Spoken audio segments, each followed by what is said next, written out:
Muy buenos días, buenas tardes o buenas noches, sea el tiempo en el que se encuentre.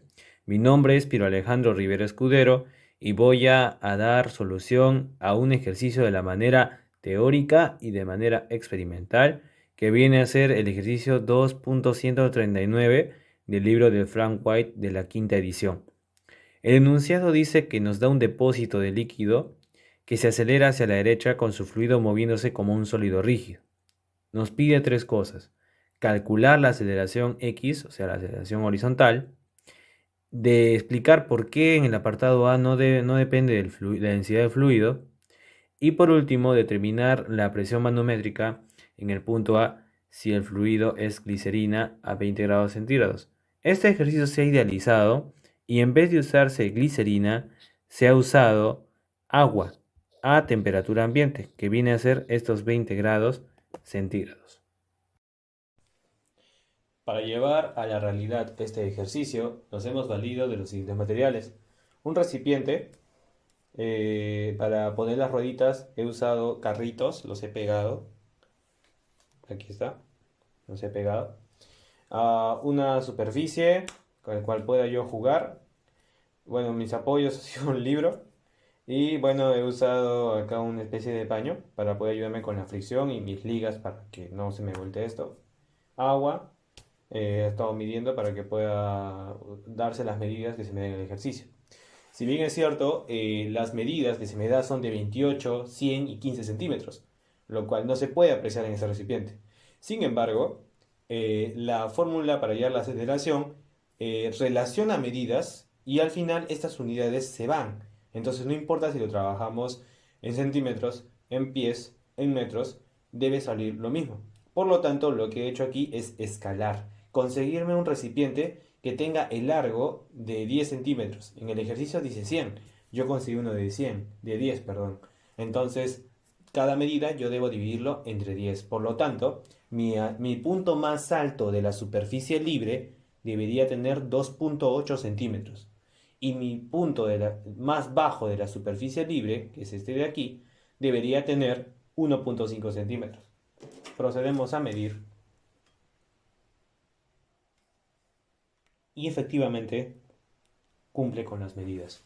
Además que aquí, no sé si se podrá observar, he marcado con un plumón la medida de 2.8 centímetros para, no para cometer el mínimo error. Listo. Bueno, entonces, pero se preguntará, mi ejercicio es un carrito en una superficie horizontal, no inclinada. Bueno, lo he hecho esto de manera premeditada para que podamos observar el comportamiento del fluido ya con una aceleración que me dé estas alturas de mis puntos más altos y bajos de mi superficie libre. Entonces, esto, con ayuda de un transportador, podemos medir el ángulo, porque por medio de geometría podemos calcular cómo es la doble z. Entonces, se supone que esta superficie y esta acá debería ser horizontal, o sea, paralelas, y los ángulos que se me forme podríamos hacer con doble z. Por lo tanto, si yo hallo el ángulo de esta superficie inclinada, podría tener el ángulo que tendría que emplear para poder hallar la aceleración. Entonces tendríamos un ángulo teórico y un ángulo experimental. Por lo tanto, procedemos a calcular este ángulo de manera experimental.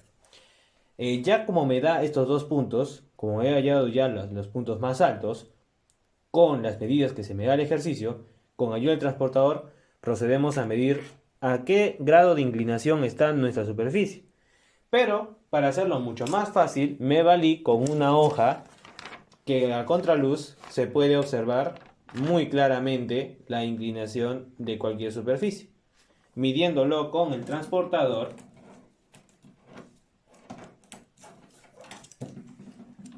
midiéndolo con el transportador, aproximadamente mi valor de mi ángulo tiene que estar entre 7 u 8 aproximadamente.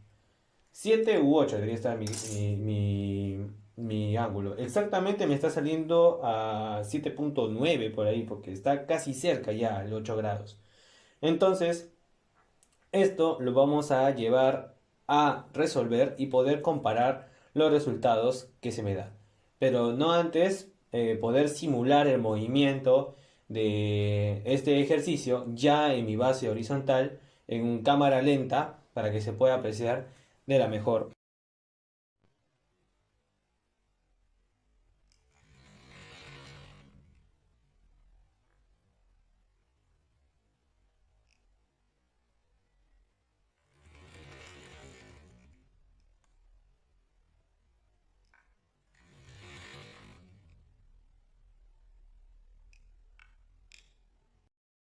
Ahora procederemos a realizar el ejercicio tanto teórica como experimentalmente. Teóricamente tenemos que hallar el ángulo. El ángulo θ viene a ser la que forma el líquido con la horizontal. Podemos hallarlo relacionando las medidas. En este caso, en este ejercicio sería con 28, 15 y 10 y 100. Pero como vimos en mi video, tenemos 2.8, 1.5 y 10. Y mencioné que el ángulo debería variar y efectivamente no varía.